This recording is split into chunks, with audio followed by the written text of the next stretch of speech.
24절에서 30절 말씀입니다. 마가복음 7장 24절에서 30절 말씀입니다.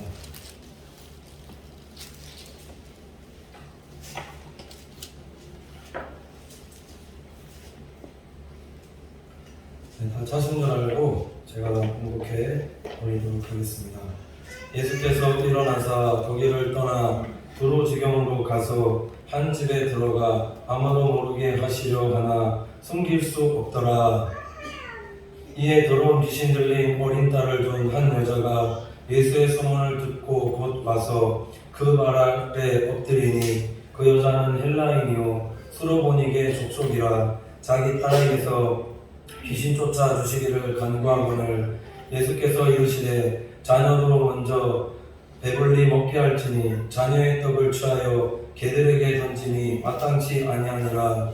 여자가 대답하여 가로되 주여 옳소이다마는 상 아래 개들도 아이들의 먹던 부스러기를 먹나이다. 예수께서 가라사대 이 말을 하였으니 돌아가라 귀신이 내 딸에게서 나갔느니라 하시매 여자가 집에 돌아와 본즉 아이가 침상에 누웠고 귀신이 나갔더라. 아멘. 성가대 찬양 읽겠습니다.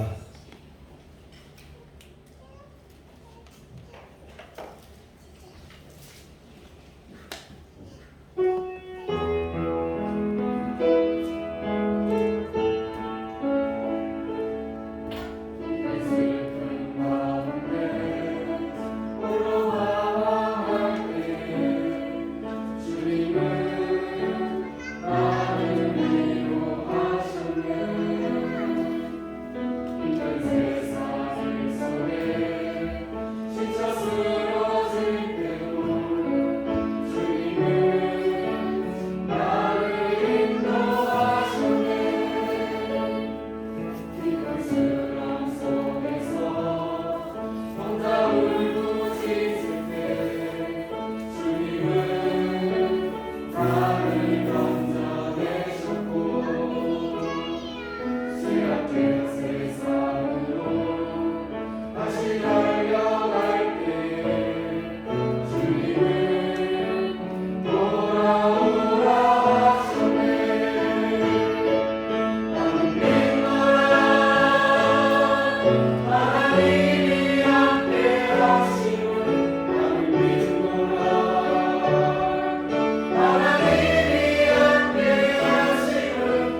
믿습니다. 우리 옆에 분 보시면서 인사하도록 하겠습니다. 당신 최고입니다. 최고입니다. 최고입니다. 말씀 제목이 수로 보니게 여자의 신앙 고백이라는 제목의 말씀 전하도록 하겠습니다. 우리가 인생을 살아가면서 참 내 힘으로 해결할 수 없는 일들이 참 많이 있는 것 같습니다. 풀리지 않는 가정의 문제들, 때로는 교회 안의 문제들, 일터 안의 문제들, 여러 가지 문제들이 참 많이 있는데, 근데 이러한 문제들 가운데 문제들이 생겼을 때 우리 사랑하는 성도님들께서는 어떠한 신앙을 가진 믿음을 가진 믿음의 성도들이 되셔야 되는가? 그것은 모든 문제들이 생겼을 때 예수 그리스도 앞으로 가지고 나올 수 있는 믿음의 성도들이 되셔야 된다고 믿습니다. 왜 그러냐면은 안전하셔야 되는데 왜 그러냐면 우리가 육적으로 해결할 수 있는 문제들도 있지만 영적으로 보면은 참 우리가 해결할 수 없는 문제들이 훨씬 더 많이 있다라는 겁니다. 육적인 문제보다 영적인 문제가 훨씬 더 많아서 힘들어하고 고통당하는 성도들이 훨씬 더 많다라는 거죠. 네, 이러한 문제들이 있을 때 주님 앞으로 나올 수 있는 성도가 복 있는 성도고 주님께 맡길 때에 하나님께서 은혜 가운데 이 모든 것들을 이런 문제들을 해결하여 주시라고 믿습니다. 우리는 어떻게든 신앙생활하면서 주님께 잘 붙어있을 수 있는 성도들이 될 때 그때 주님께서 문제 같은 것들, 어려움을 힘들고 그런 것들 다 하나님께서 해결해 주신다라는 믿음 가져야 됩니다.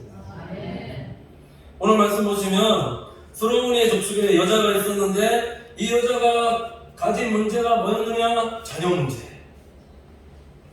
그리고 예수님께서 보시기에 이 여자가 한 믿음의 행동이 무엇이었는가 살펴보면 25절에 이렇게 말씀하고 있습니다. 이에 더러운 귀신 들린 어린 딸을 둔 여자가 예수의 소문을 듣고 와서 그 발 아래 엎드리니 이렇게 말씀하고 있습니다. 수로문의 여자가 가지고 있는 문제가 뭐였느냐면 더러운 귀신 들린 자녀가 있었다. 여자아이가 있었다.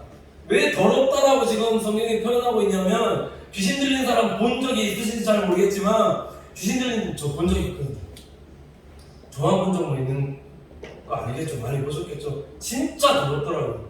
귀신 쫓는 걸 한번 봤는데 이 안에 여기 안에 있습니다. 여기 안에 있는데 귀신을 쫓는데 나가면서 계속 더러운 침을 뱉습니다. 계속 침 뱉으면서 말도 남자 말 했다. 남자 말 했다가 여자 말 했다가 밑으로 모두 막 하고 진짜 더럽더라고요. 그런 귀신 들린 딸을 가지고 있었으니 얼마나 귀신 들린 딸을 가진 이 부모의 마음이 얼마나 마음이 많이 아팠겠는가. 지금 성경에서 귀신 들린 더러운 귀신에 대해서만 지금 얘기하고 있지만 현상적으로 안 나타나는 귀신 들린 행동들이 너무나 많다라는 거죠. 도박을 하든지 거기에 막 모여서 게임을 막 많이 한다든지 아니 막 음란에 막 간다든지 눈에 현상적으로 드러나지 않지만 그런 자녀들이 그런 사람들이 굉장히 많다라는 사실입니다. 그런데 오늘 이런 자녀를 둔 여자가 예수의 소문을 듣고 와서 오라고 되어 있는데 이것을 원어로 보면 뭐라고 되어 있냐면 우연히 예수님의 소문을 듣고 와서 이렇게 되어 있습니다. 우연히 예수님의 소문을 듣고 와서 그 발에 엎드렸다 이렇게 말씀하고 있습니다. 이 말씀만 보면 참 이해할 수 없는 내용이 어떻게 예수님에 대한 소문을 우연히 들었는데 그 소문 듣자마자 예수님에게 찾아와서 그 발 앞에 엎드릴 수 있었는가라는 거죠. 이거 두 가지로 말씀드릴 수 있는데 예전에 귀신 들린 형님이 있었던 한 형제의 그런 얘기를 들은 적이 있습니다. 귀신 들렸으니까 얼마나 형이 귀신 들렸으니까 얼마나 힘들었겠는 거예요. 좋다라는 소문으로 조금이나 좋다라는 기도원이랑 기도는 전부 다 찾아다니면서 형님 고치려고 그렇게 했는데 좋은 기도 못 만나고 꼭 어디서 돈만 받는 그런 기도 또 찾아가서 귀신 쫓는다고 막 때리는데 귀신 쫓는다고 때리는데 사람을 거의 얼만 죽이는 그런 이상한 데 만나서 어쨌든 그런 곳이라도 찾아가서 고치려는 이런 절박한 마음을 가진 사람이 있었는데 그게 누구였느냐. 지금은 수로보니게 여자였다. 중요한 것은 우연히 들어도 찾아다닐 만큼 이 여자의 마음이 고치고자 하는 마음이 정말 절실했다라는 겁니다. 또 하나 어떻게 만나자마자 이 예수님의 발 앞에 엎드릴 수 있었는가. 소문만 들어도 벌써 이 여자의 마음속에는 예수님께서 이 더러운 귀신을 고칠 수 있을 것이라는 이 믿음을 벌써 가지고 있었다는 거죠. 예수님께서 어디서 뭘 하셨더라, 저기서 뭘 하셨더라, 이런 얘기만 듣고도 저분께 찾아가면 반드시 고침받을 수 있겠구나, 저분께 데리고 가면 반드시 치유될 수 있겠구나라는 그런 믿음을 가진 사람이었다는 거죠. 믿음이라는 것은 다른 게 아니라 듣고 믿는 거죠. 하나님의 말씀을 듣고 믿음은 들음으로, 들음은 그리스도의 말씀으로 나눕니다. 그런 거였습니다. 이것이 여호수아의 이 기생마귀와 같은 듣기만 해도 믿는 이런 상천하제 믿음을 소유한 여인이 이 소로보닉의 여자였다는 거죠. 그래서 예수님을 만난 이 여자의 보면은 어떻게 했냐면 앞에 엎드렸다라고 이렇게 말씀하고 있는데, 여러분 우리의 문제가 어떻게 하면 해결되어질까요? 그것은 하나님 앞에, 예수 그리스도 앞에 나와서 엎드리는 것이라고 믿습니다. 엎드릴 때에 문제가 해결된다. 이걸 확신할 수 있는 믿음의 성도들이 되셔야 된다는 거예요. 우리가 하나님 앞에 드리는 가장 겸손한 성도들의 신앙의 행위가 뭐냐? 예수 그리스도가 살아계신 하나님이시를 믿고 깨닫고 그분 앞에 엎드리는 성도가 되는 것이다라고 믿습니다. 엎드릴 때 기적이 일어나는 것이고, 엎드릴 때 일과 진로의 문제가 해결되는 것이고, 엎드릴 때 내 자녀의 문제가 해결되는 것이고, 엎드릴 때 하나님의 은혜를 체험하게 되는 그 은혜의 놀라운 역사를 체험할 수 있는 성도들이 될 수 있다는 거죠. 중요한 것은 오늘 이 성경이 왜 이 여자의 출신 성분에 대해서 지금 언급하고 있는가. 26절 보시면 이렇게 말씀하고 있는데, 이 여자는 헬라인이요 수로보닉의 족속이라 자기 딸에게서 귀신 쫓아주시기를 간구하거늘, 이렇게 말씀하고 있거든요. 이걸 두 가지 의미로 해석할 수 있는데, 하나는 이렇습니다. 이거는 하나는 유대인들에게 주는 메시지다라는 거죠. 예수 그리스도 하나님을 주라고 고백하는 자들이 정작 문제가 생길 때 기도하지 않고 외식하더라라는 거죠. 문제가 생겼는데도 불구하고 문제가 생기지 않는 척 하나님 앞에 간구하지 않고 하나님 앞에 엎드리지 않고 다른 방법으로 문제를 해결하려 들더라라는 겁니다. 하나님이 있음에도 불구하고, 살아계신 하나님이 있는데도 불구하고 하나님 앞에서 나와서 엎드리지 않고 항상 문제가 생겼을 때 다른 방법으로 해결하려 들려 하더라는 거죠. 다른 방법은 없다라는 거죠. 다른 방법은 없습니다. 다른 방법은 실패합니다. 왜 그러냐면 영적인 문제들이 말씀드렸듯이 훨씬 더 많기 때문이다라는 거예요. 하나님만이 해결할 수 있는 문제다라는 겁니다. 진정으로 예수 그리스도를 주로 고백하는 자들은 문제가 생길 때에 예수님께 가지고 나오는 성도님들이 되셔야 되는데, 예수님이 아니라 항상 다른 방법으로 문제들을 해결하려고 하더라고요. 우리가 지금 영적인 유대인들이 되어서 하나님 앞에 살고 있지는 않느냐라는 거죠. 헬라인보다도 더 못한 신앙생활을 하나님 앞에서 지금 하고 있는 신앙생활을 하고 있지는 않느냐는 거죠. 문제가 생길 때에 엎드리기보다 다른 방법으로 문제들을 해결하려 들려 하지는 않는 거라는 겁니다. 만약에 이렇게 하고 있다면, 이렇게 하고 계시다면은 아직까지도 내가 예수님 앞에 겸손히 엎드리지 못하고 있다는 것을 반증하고 있는 거다라는 거죠. 그러니까 문제가 생겼을 때, 어려운 일들이 생겼을 때 항상 하나님 앞에 먼저 나와서 엎드릴 수 있는 믿음의 성도들 되시기를 간절히 축원을 드립니다. 하나님 해결하신다. 이게 믿음이다. 또 하나는 누구라도 예수님께 나올 수 있다는 자격에 대한 말씀이다라는 거죠. 오늘 예수님 앞에 이 나온 여자가 어떤 여자냐면, 오늘 말씀 보시면 그 여자는 헬라인이요 수로보닉의 족속이라, 이렇게 왜 구체적으로 이 여인의 신상에 대해서 언급하고 있냐면, 헬라인이라는 것은 이방인입니다. 다르게 말씀을 드리면 인간 취급도 받지 못했던 여자, 출신은 시리아에 속한 베니게 지방의 출신. 이걸 좀 더 구체적으로 말씀드리면 관심 밖에 있는 사람이었다라는 거죠. 근데 이것은 우리가 생각하는 판단과 정죄할 수 있다는 거죠. 하나님은 사람을 판단하거나 정죄하지 않습니다. 우리가 신앙생활하면서 이런 유대인과 같은 신앙적인 정죄로 다른 사람을 정죄하거나 판단하며 살고 있지는 않느냐라는 겁니다. 저 사람은 이방인이기 때문에 내 기준으로 봤을 때 합당치 않은 사람이다 판단하고 정죄하는 것들이 아직까지도 내 속에 있지는 않느냐. 우리 안에 이런 마음이 사라지지 않는다면 하나님을 절대로 기쁘시게 하는 교회와 성도가 될 수 없으며, 이런 마음을 조금이라도 가지고 있다면 하나님께서 그 교회와 성도들에게 사랑을 보내시거나 붙이시지 않는다는 겁니다. 사랑의 마음이 있어요. 늘 격려하고 위로하고 칭찬하고 축복할 수 있는 성도들이 되어야지. 늘 말씀드리는 거지만 장점보다는 단점보다는 장점이 훨씬 많은데, 우리 보면 신앙생활 할 때 보면 꼭 그 단점 하나 가지고 이 사람이 저렇네 저 사람이 저렇네 저렇다 하면서 정죄하고 판단하고 그럴 때가 너무나 많지는 않느냐. 뒤에서 좋은 얘기는 많이 하기보다 나쁜 얘기를 훨씬 더 많이 하고 있지는 않느냐라는 거. 이 분위기가 바뀌어야 된다는 거. 이런 분위기가 아니라 교회 분위기가 확 바뀌어서, 성도님들 분위기가 바뀌어서 정말로 누가 봐도 칭찬하고 사랑하고 격려하고 위로하고 축복할 수 있는 교회가 되어질 때, 그때 하나님께서 보실 때 영혼들 보내시지 않겠느냐는 겁니다. 왜냐하면 지금 시대가 위로받고 싶어하는 시대거든요. 다들 힘듭니다. 코로나 때문에 힘들고 뭐 때문에 힘들고 오늘 말씀 좀 자녀 때문에 힘들어 죽겠고,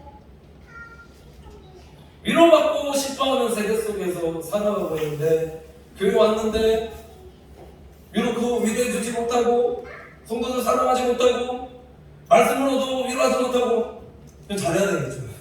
한다면 그럼 우리 교회 하나님께서랑 보내시는 겁니다. 성도들에게 사랑 붙이시는 겁니다. 위로부터 하나님의 은혜를 받는 것도 중요하지만 옆으로의 관계 속에서 우리 교회 안에서 더 많은 사랑과 은혜와 축복과 격려와 배려가 있을 때, 진짜 우리 교회에 진짜 한 3분의 2가 그렇게 확 변화됐다고 한번 생각해 보십시오. 그러면 금방 변화할 거야. 금방 하나님께서 보내십니다. 그렇지 않습니까? 나 좋아하는 사람, 내 좋아하는 사람 있으면 막 교회 가고 싶잖아요. 저도 그랬거든요. 저도 중학교 때 계속 그저 신앙생활 했지만 한참 불 붙어서 신앙생활 막 잘하고 싶었을 때, 중학교 때 별로 학교에서 지냈던 애가 아닌데 중학교 때 교회 갔더니 저한테 너무 잘해주는 겁니다. 제 사정을 너무 잘 이해해주고 맛있는 거 사주고 오락도 시켜주고 거기 어깨에서 다니고, 그리고 막 그때 술을 해도 쫓아오고 해서 막 심령이 막 뜨거워져서 그때 고등학교 때, 그래서 그 이후로 신앙생활 열심히 하면서 고등학교 때 버스 탔는데, 버스 타면서 제가 영혼들 놓고 막 울면서 기도했다니까요. 너무 뜨거워서 하나님 저 영혼들 어떻게 하냐고, 하나님 저희는 구원해주세요, 축복해주세요. 학교에서 밥 먹을 때마다 기도하고. 그런 성도들 되셔야 된다고 말씀드립니다. 이런 교회와 성도가 되어질 때에 하나님께서 정말 기뻐하신다는 겁니다. 그래서 오늘 예수님께 엎드린 이 수르보니 여자가 예수님께 귀신을 쫓아주시기를 간구합니다. 문제 해결해달라고 간구합니다. 그럴 때 예수님의 반응이 무엇이었는가? 27절 말씀 보시면 이렇게 말씀하고 있는데, 예수께서 이르시되 자녀로 먼저 배불리게 먹게 할지니 자녀의 떡을 취하여 개들에게 던짐이 마땅치 아니하니라, 이렇게 말씀하고 있더라고요. 수르보니 여인이 자녀 고쳐달라고 예수님께 간구했더니, 지금 오늘 말씀 보면은 참 표현이 정말 가당치가 않습니다. 지금 예수님께서 수르보니 여자가 귀신 쫓아기를 간구했는데 반응이 뭐였느냐면 거절이었다는 거죠. 거절도 그냥 거절이 아니라 이건 완전히 매몰찬 거절이었다는 거죠. 비교와 수치와 모욕적인 말들을 사용해서 이 수르보니 여인이 간구한 그 제목을, 기도의 제목을 예수님께서 완전히 완강하게 거절하셨다는 겁니다. 엎드렸잖아, 예수님께 와서. 소문 듣고 찾아와서 예수님 앞에, 발 앞에 엎드렸는데, 겸손히 낮아져서 엎드렸는데도 불구하고 예수님 왜 이러시는 겁니까? 너무하신 거 아닙니까? 어떻게 예수님이란 분이 이렇게 말씀하실 수 있으면 어떻게 예수님이란 분이 이렇게 행동하실 수가 있습니까? 라고 물을 수 있다는 겁니다. 이유가 있으셨겠죠. 부모님들이 가장 듣기 싫어하는 말, 가장까지는 아닌데 무엇인 줄 아십니까? 이거 내 집 아이와 옆집 아이를 비교하는 그 말할 때 정말 듣기 싫거든요. 이거 이 비유가 맞는 것은 아닌데 한번 어디 갔는데 제 둘째 아이한테 어떤 처음 보는 사람이 뭐라고 얘기하면 코가 납작하게 생겼는데 이쁘게 생겼다는 얘기를 하는데 그 얘기 듣는데 제가 충격받았거든요. 비교하는 얘기는 아니지만 옆집 아이 그런데 니그 집 아이는 왜 그러냐는 식의 이런 비꼬은 말투를 할 때 이때 부모가 얼마나 상처받느냐라는 겁니다. 자녀들이 부모의 가장 싫어하는 행동이 뭘까요? 부모가 동생이든 형이든 자신만 살아가지 않고 편애하는 거죠. 우리 애들 보면 그렇거든요. 좀 이렇게 둘째 이렇게 해갖고 여자애가 좀 이렇게 안아주면 나연이 언제 이거 보고 막 달라고 아빠 등에 확 올라타거든요. 자기도 사랑해달라는 그렇더라고요. 우리 자녀들에게 예수님께서 지금 수로보니게 여자에게 지금 어떻게 하셨냐면 우리 자녀들에게 밖에 줄 빵이 없다라고 지금 편애하셨다라는 거예요. 예수님이 편애하시는 분이냐라는 거죠. 근데 편애하셨다라는 거예요. 우리 자녀에게 줄 빵밖에 없다. 내 자녀들밖에 줄 빵이 없다. 이 여자에게 매몰차게 얘기하시고 더 중요한 표현이 뭐냐면 자녀의 떡을 취하여 개들에게 던짐이 마땅치 아니하니라. 이방 여인을 지금 개 취급했다는 겁니다. 그 자녀까지 다 싸잡아서 개 취급했다. 개 취급당했다는 겁니다. 여기까지 정리해보면 예수님의 이러한 행동으로 인해서 이 수로보니게 여자가 얼마나 마음 가운데 자존심에 큰 상처를 입었겠느냐라는 겁니다. 자존심. 어떤 사람이 은혜 받는 사람이 될 수 있는가? 하나님 앞에서는 자존심 내세우지 않는 사람이 은혜의 사람이라고 있습니다. 자존심 내세우는 사람은 하나님께 은혜 받는 거 그거 포기하셔야 된다는 거죠. 왜냐하면은 자존심 살아있는 사람들 보면은 하나님의 말씀대로 행하기보다 내 자존심 때문에 내 생각대로, 내 방법대로, 내 계약대로 하는 사람들이 훨씬 더 많다는 것이고 그렇기 때문에 내 감정대로, 기분대로 행하는 사람이 많다는 거예요. 자존심 내놓고 아무것도 없다는 거 하나님 앞에서. 열왕기하 5장 보면은 아람 나라의 나아만 장군이 문둥병을 잃게 되었을 때 사마리아의 엘리사 선지자를 찾아가면은 이 사람 만나면 문둥병 고침받을 수 있다라는 이 계집 아이의 소리를 듣고 찾아갑니다. 그래서 엘리사 선지자가 와서 이 나아만이 생각할 때는 엘리사 선지자를 만나게끔 되면 와서 안수기도 해주고 축복기도 해주고 병 낫게끔 해주고 할 줄 알았더니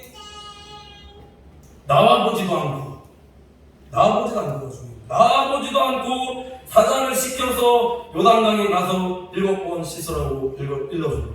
거기 가서 씻으세요? 그거 씻으면 깨끗하실 겁니다. 이게 다 했다라는 장군입니다. 장군. 얼마나 자존심이 상했겠느냐라는 거죠. 열왕기하 5장 11절에서 12절 보면 그래서 이렇게 말씀하고 있는데 이런 엘리사 선지자의 이런 행동을 통해서 나아만이 뭐라고 고백하면 나아만이 노하여 물러가며 가로되 내 생각에는 저가 내게로 나와서 그 하나님 여호와의 이름을 부르고 당초 위에 손을 흔들어 문둥병을 고칠까 하였도다. 다메섹강 아마나와 바르바른 이스라엘 모든 강물보다 낫지 아니하냐. 내가 거기서 몸을 씻으면 깨끗하게 되지 아니하라 하고 몸을 돌이켜 분한 모양으로 떠나네. 이렇게 말씀합니다. 자존심 상하면 그건 끝이라는 겁니다. 자존심 내세우면 하나님은 그런 사람 기뻐하지 않고 은혜 주시지 않는다는 겁니다. 내가 장군이네, 내가 이런 사람이네, 내가 이런 직업을 가졌네, 내가 이런 거 이런 것들을 했네. 조금만 참으면 고침받고 문둥병 고침받는데, 조금 참지 못해서 분내고 성질내고 화내고 해서 만약에 그대로 돌아갔다면 나만이 이 문둥병을 치유받는 그런 은혜 역사를 누릴 수 있었느냐라는 겁니다. 못 누렸죠. 자존심 내세우면 안 된다는 거예요. 자존심 내려놓을 수 있는 우리 성도들 되시기를 간절히 축원을 드립니다. 중요한 것은 왜 예수님께서 이런 말과 이런 행동을 하셨을까요? 왜 여러분에게 여인에게 찾아와서 엎드렸는데, 이 여자가 찾아왔는데 예수님께서 매몰차게 이렇게 거절하시면서 이런 말과 이런 행동들을 예수님께서 하셨는가? 그것은 엎드린 것이 진짜인지 가짜인지 그거 테스트 해보시기 위한 것이다. 몸은 엎드릴 수 있습니다. 몸은 엎드릴 수 있지만은, 그러나 마음을 예수님 앞에서 엎드리지 못한 사람이 굉장히 많다라는 거죠. 다른 것으로 될 수 있다, 다른 것으로 할 수 있다, 다른 것으로 치유받을 수 있다, 다른 것으로 고침받을 수 있다. 다른 마음은 절대 고침받을 수 없다는 거죠. 문제를 해결받을 수 없다는 겁니다. 순위 솔로몬에게 여자가 이 가진, 그래서 주님을 향한 믿음이 진짜인가 아닌가 테스트하시기 위해서 예수님께서 개취급하시자 이 여자가 한 믿음의 말이 무엇이었는가? 28절에서 29절 말씀 보면은 이렇게 말씀하고 있는데, 여자가 대답하여 가로되 주여 올소이다마는 상 아래 개들도 아이들의 먹던 부스러기를 먹나이다. 예수께서 가라사대 이 말씀을 하였으니 돌아가라, 귀신이 내 딸에게서 나갔느니라 하시네. 이렇게 말씀하고 있습니다. 여자가 대답하여 가로되 주여 올소이다마는 상 아래 개들도 아이들의 먹던 부스러기를 먹나이다라는 이 여인의 표현은 예수님, 유대인뿐만 아니라 이방인들도 다 포함해서 하나님의 자녀입니다라는 이 여인의 신앙 고백이라는 거죠. 하나님은 어떻게 일하시는가? 성도의 신앙 고백을 통해서 일하십니다. 엎드리고 진짜 하나님께서 참신이라는 사실, 예수 그리스도가 내가 엎드려 정말 진심으로 하나님 앞에 간구하며 기도할 때에 하나님이 참신이십니다. 내가 엎드려 간구하며 기도할 때 하나님 일하시는 분이심을 믿습니다라는 그 신앙 고백을 통해서 예수 그리스도는 일하신다라는 거죠. 하나님은 일하신다라는 겁니다. 지금 사도행전 강의하고 있는데, 자, 사도행전 20장 24절 보면 이런 말씀이 있습니다. 나의 달려갈 길과 주 예수께 받은 사명 곧 하나님의 그 크신 은혜에 복음 증거하는 일을 마치려 하면은 나의 생명을 조금도 귀한 것으로 여기지 아니하노라. 이게 뭐냐면 사도 바울의 신앙 고백입니다. 이 신앙 고백이 나올 때까지 하나님께서 얼마나 많은 사도 바울에게 사람 붙여서 물질 붙여서 법을 고쳐서 복음 전개하면서 이 죽음의 길 가는 그 동안에 이 고백을 하기까지 얼마나 많은 은혜를 하나님께서 사도 바울에게 부어주셨느냐. 이 부어주신 은혜 때문만이라도 성령께서 밝게 가르쳐 주시거든요. 예루살렘 들어가면은 거기에 반란당할 것이고 결박당할 것이고 로마에 끌려가서 죽음당할 것을 성령께서 가르쳐 주시는데도 불구하고, 그럼에도 불구하고 그 길을 가더라. 무엇을 통해서? 신앙 고백을 통해서. 이 사명, 은혜 복음 증거하는 일 마치려면은 하나님 제 생명 조금도 귀한 것으로 여기지 않고 드리겠습니다. 이 신앙 고백하고 그 죽음의 길 걸어가더라. 신앙 고백을 통해 하나님 일하시고, 또 하나는 뭐냐면 성도의 믿음의 신앙의 행동을 통해서 일하시더라는 거죠. 아브라함이 100세 때의 나이 얻은 아들 이삭을 얻는데 하나님께서 나타나셔서 그 아들 드리라고 얘기합니다. 그래서 아브라함이 아침에 일찍 일어나서 그 아들 번제로 드렸을 때 하나님께서 뭐라고 말씀하셨는지, 내가 이제야 나를 경외하는 줄 알았구나 하고 그 믿음 칭찬하시고, 하늘에 별과 같이 많은 하늘의 아들들이요 자녀들을 아브라함에게 허락하여 주시는 그 믿음의 사람이 되게끔 하나님께서 일하시더라는 거죠. 하나님 무엇으로 일하시는가? 하나님은 성도의 신앙 고백으로 일하시는 걸 믿습니다. 이런 신앙 고백을 들으셨을 때 예수님의 본심에 대한 말씀이 29절 상반절에 나오는데 뭐라고 말씀하냐면 예수께서 가라사대 이 말을 하였으니 라고 말씀합니다. 예수께서 이 말을 하셨으니 이걸 원어로 보면은 뭐라고 되어 있냐면은 뭐라고 되어 있을까요? 이 말을 하였으니를 원어로 보면은 여자야 그 말로도 충분하다 이렇게 말씀하셨어요. 여자야 그 말로도 충분하다라는 것은 여자야 네 그 말만 들어도 네 믿음에 대해서 알겠다. 네 믿음대로 될지어다. 네 믿음대로 되리라 라는 의미가 그 다음 보시면 예수님께서 원어로는 재밌는데 뭐라고 되어 있는지 돌아가라라는 말씀을 원어로 보면 뭐라고 하냐면 돌아가 주세요. 그 전까지 매몰차게 하시고 막 하고 하다가 돌아가 주세요. 공손하게 높여서 말씀해 주시고 그러니까 예수님의 그 매몰차게 하셨던 것이 본심이 아니다라는 거죠. 왜 그렇게 할 수밖에 없는가? 이 여자의 믿음에 대해서 테스트하시고 이 여자의 온전한 믿음을 보시고 정말 고쳐줄 것인가 말 것인가 고민하다가 이 여자가 진짜 믿음을 가지고 예수님께 나오니까 고쳐주시더라는 거죠. 공손하게 아주 공손하게 주님께서 대하여 주시더라. 그 다음 어떤 일이 역사가 일어나는가? 악령이 딸로부터 떠나가 누웠다는 거죠. 하긴 30절 보시면 여자가 집으로 돌아가 번즉 아이가 침상에 누웠고 오늘은 자고 있다 이렇게 됐거든요. 침상에 누워서 자고 있는데 귀신은 떠나갔더라. 문제가 해결됐다. 우리가 신앙생활하면서 여러 가지 문제를 가지고 살아갑니다. 내가 내 힘으로, 내 능력으로, 내 방법으로 해결할 수 없는 일들을 예수님께 나오셔서 자존심 내려놓으시고 엎드려서 진정을 하나님께 해결해 주심을 믿고 기도할 때에 예수님은 진정 성도들의 그런 믿음의 신앙의 고백을 들으시고 오늘날도 예수님은 일하신다는 사실을 기억하면서 하나님께 엎드려 기도해서 자존심 내려놓고 기도해서 좋은 것으로 늘 풍성한 것으로 응답받는 우리 믿음의 성도들 다 되시기를 간절히 축원을 드립니다. 함께 기도하겠습니다. 하나님 감사합니다.